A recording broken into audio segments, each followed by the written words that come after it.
Hey guys, Brian delivers you the goods here. I'm returning to you for another album review this afternoon sometime. I don't know when this video is going to come out, but it's going to come out this afternoon. I can let you know that.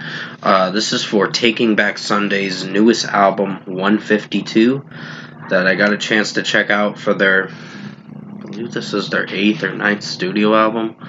I believe,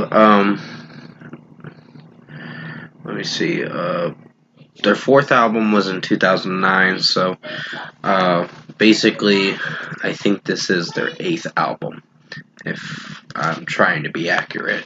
So I'm going to discuss what I listened to for Taking Back Sunday's newest album, 152, and sorry about the background noise.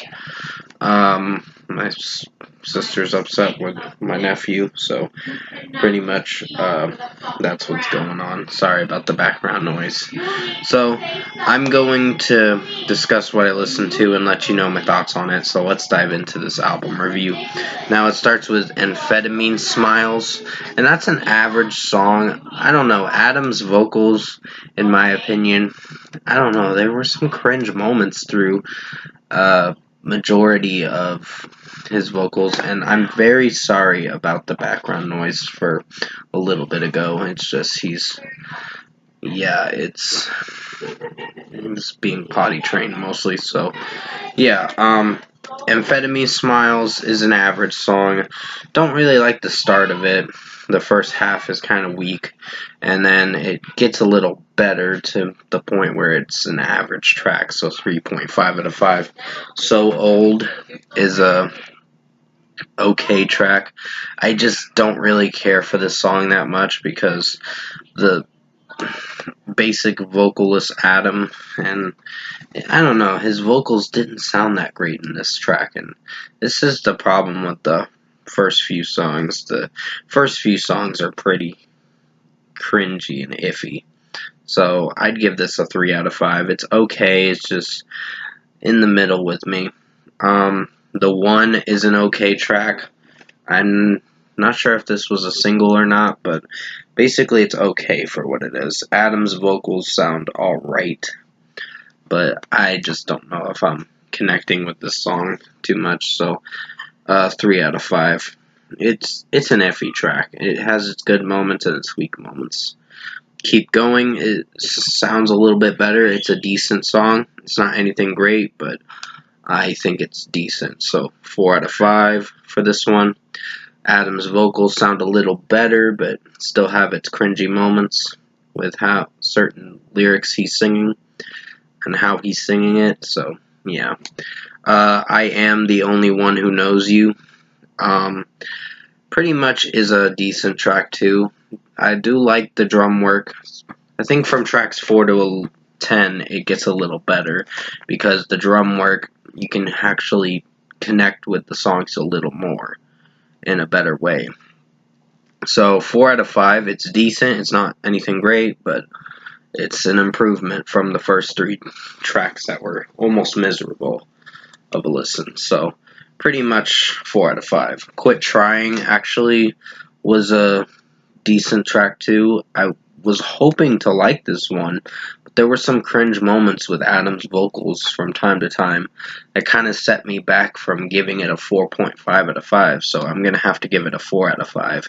It's a decent track. It's not terrible, just have its cringy moments. It has its cringy moments. Lightbringer is a decent one too. Don't really hate this track for what it sounds like. It's just Adam's vocals have its good moments and its weak moments. So I'd give this a 4 out of 5 too. New Music Friday is another decent track too. Pretty much from tracks 4 to 10, they're pretty much decent. They're improvements from the first 3 hit or miss kind of tracks, but basically 4 out of 5 for New Music Friday. Adam's vocals sound alright. Some of the lyrics are questionable and hit or miss, but they're okay. And then comes Juice to Me, and then I'll talk about the last song in a moment. Juice to Me is decent. Some lyrics that are a little iffy, but the song overall, mixing wise and production, and Adam's vocals with the drum work too along with it, sound alright. So 4 out of 5. Then comes the final closing track, The Stranger, and that was a decent one too. Not really something great to close the album, but it's something to listen through for the final track, the closing track, so 4 out of 5. Overall, production, mixing, and execution-wise, I think Taking Back Sunday's new album, 152, was okay. I'm missing their old stuff. Like, I think the last song I listened to was Sink Into Me, and I started hearing that album new again. The 2009 album. After that, I stopped following them because, I mean, there was maybe one album I listened to that was like in 2014. That was years ago.